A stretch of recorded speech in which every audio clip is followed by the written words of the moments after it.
ముందుగా నిన్నటి కరెంట్ అఫైర్స్‌లోని చివరి ప్రశ్నకు సమాధానం చూద్దాం. ఇటీవల టీ20 క్రికెట్‌లో అత్యధిక వికెట్లు తీసి రికార్డు సాధించిన భారతీయ మహిళా క్రికెటర్ ఎవరు? ఆన్సర్ వచ్చేసి దీప్తి శర్మ.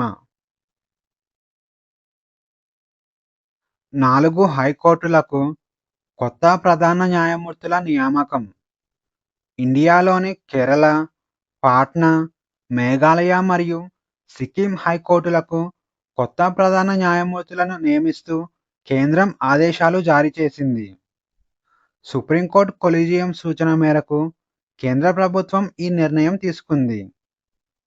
ఇక కొత్త ప్రధాన న్యాయమూర్తుల వివరాలు చూస్తే, మేఘాలయ హైకోర్టు ప్రధాన న్యాయమూర్తిగా ఉన్న చీఫ్ జస్టిస్ సౌమెన్ సేన్‌ను కేరళ హైకోర్టుకు ప్రధాన న్యాయమూర్తిగా బదిలీ చేసింది. జనవరి 9న పదవీ విరమణ చేయనున్న జస్టిస్ నితిన్ మధుకర్ జాందర్ స్థానంలో సౌమెన్ సేన్‌ను నియమించింది. ఇక బాంబే హైకోర్టు ప్రధాన న్యాయమూర్తిగా పనిచేస్తున్న జస్టిస్ రేవతి ప్రశాంత్‌ను మేఘాలయ హైకోర్టు ప్రధాన న్యాయమూర్తిగా కేంద్రం నియమించింది. ఇక ఒడిషా హైకోర్టు సిట్టింగ్ న్యాయమూర్తి జస్టిస్ సంగమ్ కుమార్ పాట్నా హైకోర్టు ప్రధాన న్యాయమూర్తిగా నియమితులయ్యారు. ఇక సిక్కిం 24వ హైకోర్టు ప్రధాన న్యాయమూర్తిగా జస్టిస్ ఏ. మహ్మద్ ముస్తక్ జనవరి 4న ప్రమాణ స్వీకారం చేశారు. ఈయన గతంలో కేరళ హైకోర్టు సీనియర్ న్యాయమూర్తిగా పనిచేశాడు. ఇక ఇటీవల పదవీ విరమణ చేసిన జస్టిస్ బిశ్వనాథ్ స్థానంలో ఈయన నియమితులయ్యారు. ప్రధానమంత్రి మాతృవందన వయోజన పథకం. ప్రధానమంత్రి మాతృవందన వయోజన పథకం ప్రారంభమయ్యి 9 సంవత్సరాలు పూర్తి చేసుకుంది. ఈ పథకాన్ని జనవరి 1, 2017 సంవత్సరంలో కేంద్ర ప్రభుత్వం ప్రారంభించింది. ఇందిరాగాంధీ మాతృత్వ సహయోగ్ యోజన స్థానంలో ఈ పథకాన్ని నరేంద్ర మోడీ ప్రవేశపెట్టారు. ఇక గర్భిణీలు, బాలింతలు, నవజాత శిశువులకు పౌష్టికాహారం అందించడం, వారి సంరక్షణ కోసం ఈ పథకాన్ని ప్రారంభించారు. ఇక ఈ పథకంలో భాగంగా ఆర్థిక సహాయం కూడా అందిస్తారు. మొదటి కాన్పుకు 5,000 ఇస్తారు. ఈ 5,000 2 వాయిదాలలో చెల్లిస్తారు. ఇక రెండవ కాన్పులో ఆడపిల్ల పుడితే 6,000 వరకు కేంద్ర ప్రభుత్వం అందిస్తుంది. రెండవ కాన్పులో ఆడపిల్ల పుడితే మాత్రమే 6,000 ఇస్తారు. లేకపోతే ఇవ్వరు.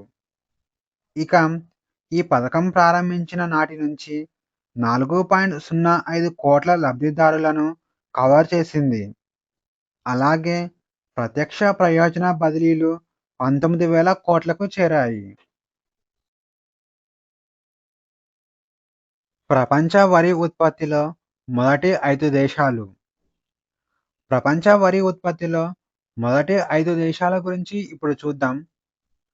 2026 జనవరిలో కేంద్ర వ్యవసాయ మంత్రిత్వ శాఖ విడుదల చేసిన డేటా ప్రకారం ప్రపంచంలో వరి ఉత్పత్తిలో ఇండియా మొదటి స్థానంలో నిలిచింది.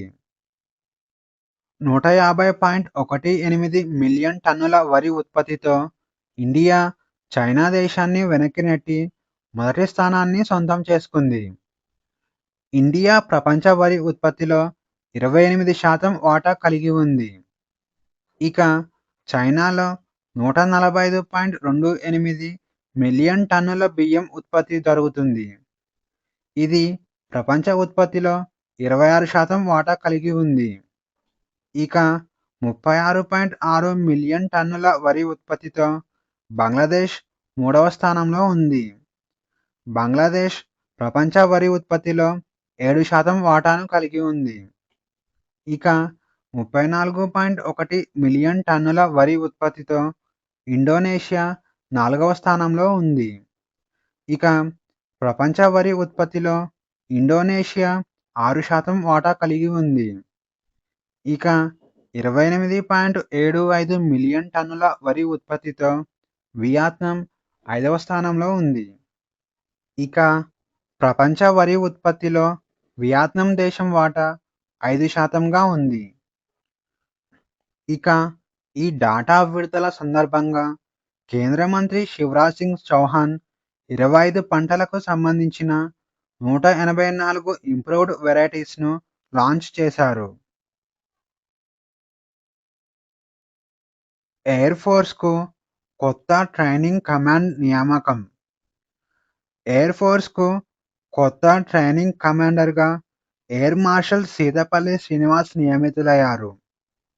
జనవరి 1, 2026న air force officer commanding in చీఫ్‌గా ఇతను బాధ్యతలు చేపట్టాడు. ఇక ఇతనికి 38 సంవత్సరాలు ఎయిర్ ఫోర్స్‌లో పనిచేసిన అనుభవం ఉంది. ఇతను జూన్ 1987 సంవత్సరంలో ఇండియన్ ఎయిర్ ఫోర్స్‌లో చేరాడు. అలాగే 4200 గంటలకు పైగా యుద్ధ విమానాలను నడిపిన అనుభవం ఉంది. ఇక మిగ్-21, హెచ్‌పిటి-32 మరియు మైక్రోలైట్ విమానాలు వంటి వివిధ విమానాలను నడిపిన అనుభవం ఇతనికి ఉంది. గతంలో Srinivas south western air command ప్రధాన కార్యాలయంలో సీనియర్ ఎయిర్ స్టాఫ్‌గా పనిచేశాడు. అలాగే దుండిగల్‌లోని ఎయిర్ ఫోర్స్ అకాడమీ కమాండెంట్‌గా ఇతను పనిచేశాడు. ఇక ఫ్లయింగ్ ఇన్‌స్ట్రక్టర్స్ స్కూల్‌లో కమాండింగ్ ఆఫీసర్‌గా పనిచేశాడు. దీంతో పాటు ఇన్‌స్టిట్యూట్ ఆఫ్ ఏరోస్పేస్ సేఫ్టీ కమాండెంట్‌గా ఇతను పనిచేశాడు. ఇక ఇతనికి 2017 సంవత్సరంలో విశిష్ట సేవా పథకం అవార్డు లభించింది. అలాగే 2024 సంవత్సరంలో అతి విశిష్ట సేవా పథకం లభించింది. 2025-26 ఆర్థిక సంవత్సరంలో అధిక పెట్టుబడులు కలిగిన రాష్ట్రాలు. బ్యాంక్ ఆఫ్ బరోడా రిపోర్ట్ ప్రకారం 2025-26 ఆర్థిక సంవత్సరంలో అధిక పెట్టుబడులకు డెస్టినేషన్‌గా ఆంధ్రప్రదేశ్ నిలిచింది. 2025-26 ఆర్థిక సంవత్సరంలోని మొదటి 9 నెలల్లో దేశంలోని అన్ని పెట్టుబడులలో 25.3% వాటా ఆంధ్రప్రదేశ్‌కే దక్కాయని ఈ నివేదిక తెలిపింది. ఈ పర్సెంటేజ్ మిగతా రాష్ట్రాల కంటే సుమారు 2 రెట్ల కంటే అధికమని తెలిపింది. ఇక ఆంధ్రప్రదేశ్ తర్వాతి స్థానంలో ఒడిషా నిలిచింది. ఒడిషా 13.1% కలిగి ఉంది. ఇక 12.8% వాటాతో మహారాష్ట్ర మూడవ స్థానంలో నిలిచింది. ఇండియాలో 51% పెట్టుబడులు ఈ 3 రాష్ట్రాల నుంచే రావటం విశేషం. ఇక 9.5% వాటాతో తెలంగాణ 4వ స్థానంలో నిలవగా 7.1% వాటాతో గుజరాత్ 5వ స్థానంలో నిలిచింది. ఇక 2025-26 ఆర్థిక సంవత్సరంలో మొదటి 9 నెలల్లో ఇండియా మొత్తం పెట్టుబడుల సంఖ్య 26.6 ట్రిలియన్లకు చేరుకుంది. కర్ణాటకలో కొత్త జాతి చిరుత గుర్తింపు. కర్ణాటకలో అరుదైన చిరుతను ఆ రాష్ట్ర అధికారులు గుర్తించారు. శాండిల్‌వుడ్ లియోపార్డ్‌గా పిలిచే ఈ చిరుతను తొలిసారిగా 2021 సంవత్సరంలో రాజస్థాన్‌లో గుర్తించారు. తాజాగా ఈ చిరుతను కర్ణాటకలోని విజయనగర జిల్లాలో గుర్తించారు. దీంతో కర్ణాటకలో రికార్డు అయిన తొలి శాండిల్‌వుడ్ లియోపార్డ్‌గా నిలిచింది. ఇక ప్రస్తుతం ఇండియాలో 2 ప్రదేశాలలోనే శాండిల్‌వుడ్ చిరుతలు ఉన్నాయి. ఇక ప్రపంచవ్యాప్తంగా 5-6 శాండిల్‌వుడ్ లియోపార్డ్స్ మాత్రమే రికార్డులో ఉన్నాయి. ఇక శాండిల్‌వుడ్ లియోపార్డ్ యొక్క శాస్త్రీయ నామం వచ్చేసి పాంథెరా పార్డస్ ఫుస్కా. ఇండియాలో తొలి మురికివాడ రహిత మెగా నగరం. ఇండియాలో తొలి మురికివాడ రహిత మెగా నగరంగా సూరత్ నిలవనుంది. గుజరాత్ రాష్ట్రంలో ఉన్న సూరత్ నగరంలో 70 లక్షల జనాభా ఉన్నారు. ఇది త్వరలోనే స్లమ్ ఫ్రీ సిటీగా గుర్తించనున్నారు. ఇక 2006వ సంవత్సరంలో సూరత్‌లో దాదాపు 36% మంది మురికివాడల్లో నివసించేవారు. కాగా 2026 సంవత్సరంలో ఆ సంఖ్య 5%కి పడిపోయింది. ఇక ప్రధానమంత్రి ఆవాస్ యోజన పథకంతో సహా రాష్ట్ర ప్రభుత్వ పథకాలతో ఇది సాధ్యమైనట్లు తెలుస్తుంది. ఇక ఇండియాలో ఇప్పటికే చండీగఢ్‌ను స్లమ్ ఫ్రీ సిటీ హోదాను అందుకోగా ఆ నగర జనాభా 10 లక్షల లోపే ఉంది. వెనుజులా తాత్కాలిక అధ్యక్షురాలి నియామకం. వెనుజులా తాత్కాలిక అధ్యక్షురాలిగా డెల్సీ రోడ్రిగ్స్ నియమితులయ్యారు. వెనుజులా అధ్యక్షుడు నికోలస్ మదురోను అమెరికా సైన్యం అరెస్టు చేయడంతో అతని స్థానంలో వైస్ ప్రెసిడెంట్‌గా ఉన్న డెల్సీ రోడ్రిగ్స్‌ను అధ్యక్షురాలిగా ఎన్నుకున్నారు. ఈమె నియామకాన్ని వెనుజులా దేశ సైన్యం మరియు సుప్రీంకోర్టు ఆమోదం తెలిపింది. ఇక డెల్సీ రోడ్రిగ్స్ జనవరి 5, 2026న కారాకాస్‌లోని జాతీయ అసెంబ్లీలో ప్రమాణ స్వీకారం చేసింది. ఇక వెనుజులా దేశం గురించి బేసిక్ ఇన్ఫర్మేషన్ చూస్తే, వెనుజులా దేశం యొక్క అధికారిక పేరు బొలివేరియన్ రిపబ్లిక్ ఆఫ్ వెనుజులా. ఇక వెనుజులా యొక్క రాజధాని వచ్చేసి కారాకాస్. ఇక వెనుజులా దేశం వైశాల్యపరంగా 32వ అతిపెద్ద దేశం. ఇక వెనుజులాలో 30 మిలియన్లకు పైగా జనాభా ఉంటారని అంచనా. ఇక వెనుజులా యొక్క అధికారిక భాష స్పానిష్. వెనుజులా యొక్క కరెన్సీ వెనుజులా బొలివర్. గినియా దేశానికి కొత్త అధ్యక్షుడు ఎన్నిక.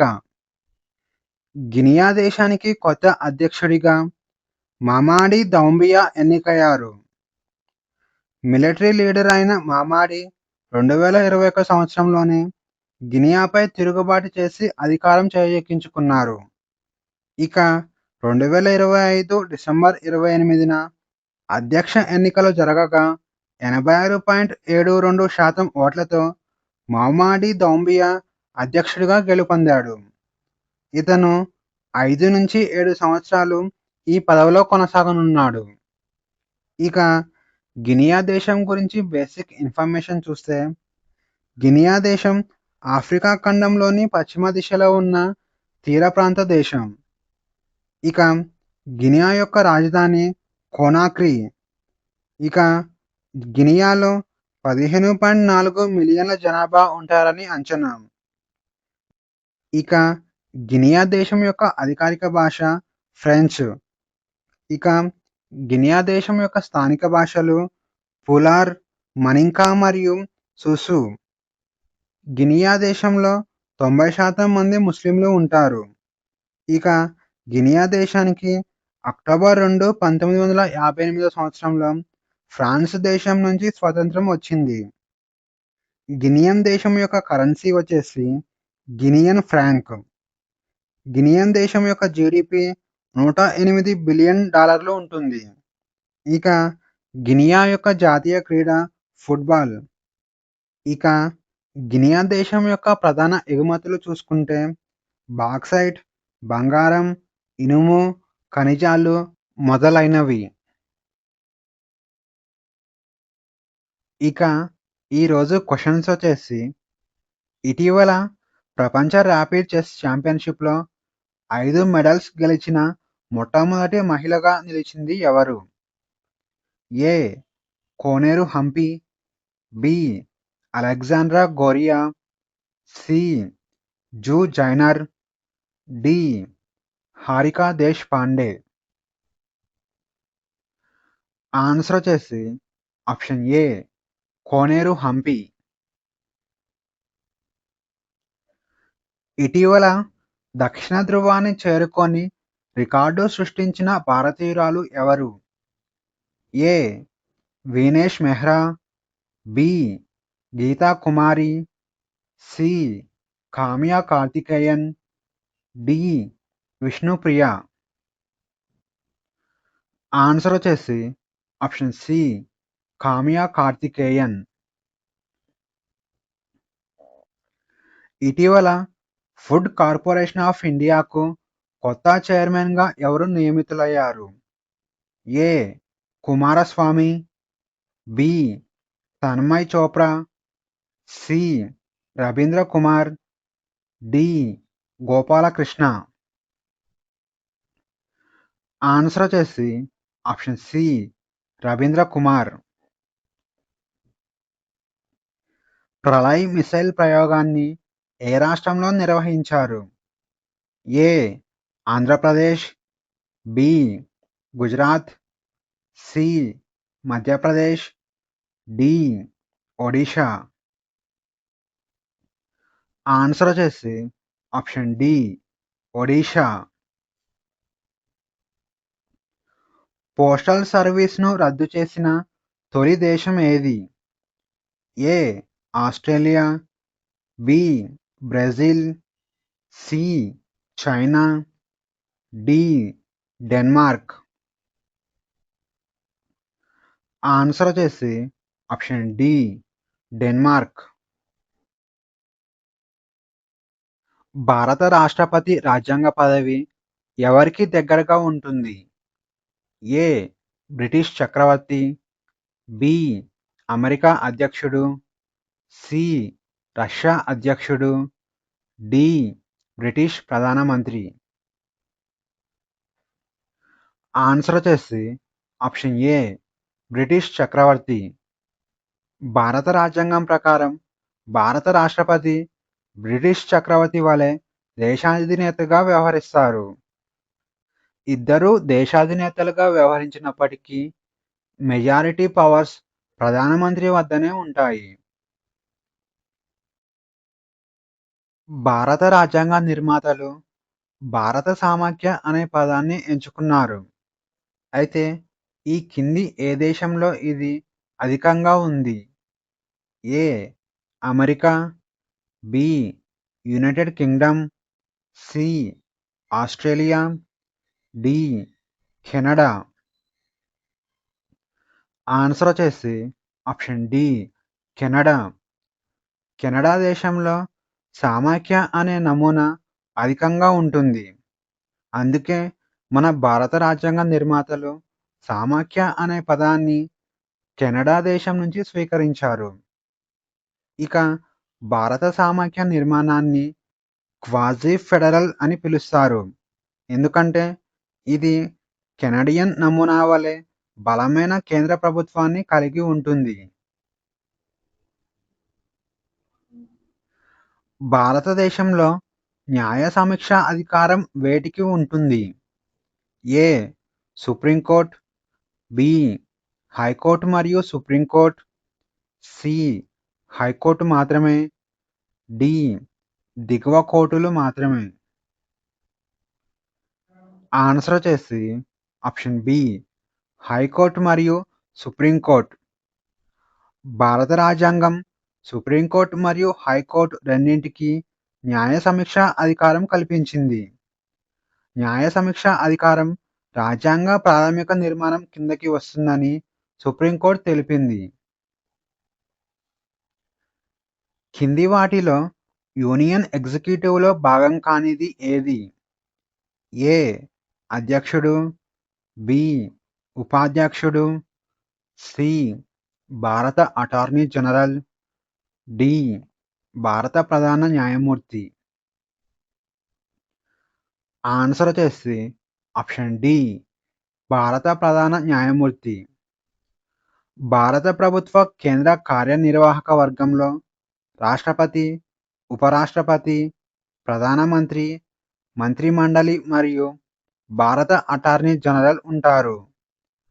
భారత ప్రధాన న్యాయమూర్తి కేంద్ర కార్యనిర్వాహక వర్గంలో భాగంగా ఉండరు. ప్రజా ప్రయోజన వ్యాజ్యం అనే భావన ఎక్కడ పుట్టింది? ఏ బ్రిటన్, బి భారతదేశం, C America, D Canada. Answer వచ్చేసి ఆప్షన్ సి అమెరికా. ప్రాతినిధ్యం లేని సమూహాలు మరియు ఆసక్తులకు చట్టపరమైన ప్రాతినిధ్యం అందించడానికి 1960వ సంవత్సరంలో అమెరికాలో ప్రజా ప్రయోజన వ్యాజ్యం అనే భావన పుట్టింది. క్వశ్చన్ ఆఫ్ ది డే: 2029లో జరగనున్న వరల్డ్ పోలీస్ అండ్ ఫైర్ గేమ్స్కు ఏ దేశం ఆతిథ్యం ఇవ్వనుంది? ఈ ప్రశ్నకు సమాధానం తెలిస్తే కామెంట్లో తెలియజేయండి. ఈ వీడియోలోని కంటెంట్ మీకు నచ్చినట్లయితే లైక్ చేయండి, షేర్ చేయండి, అలాగే సబ్స్క్రైబ్ చేసుకోవడం మర్చిపోకండి.